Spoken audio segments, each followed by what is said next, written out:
Good morning mga loads. So ngayon po January 29. So start kami ng bagong project dito sa Gabi.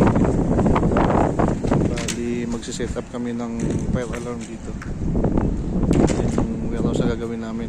Bali ano to, 100 meter by 90 meter. So ito yung first day namin. Mga pipe namin yan, dami. Ladder tsaka extension ladder dalawa.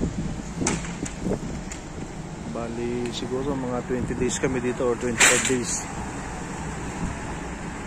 Kaya maghanap kami ng bahay mamaya na matutuluyan.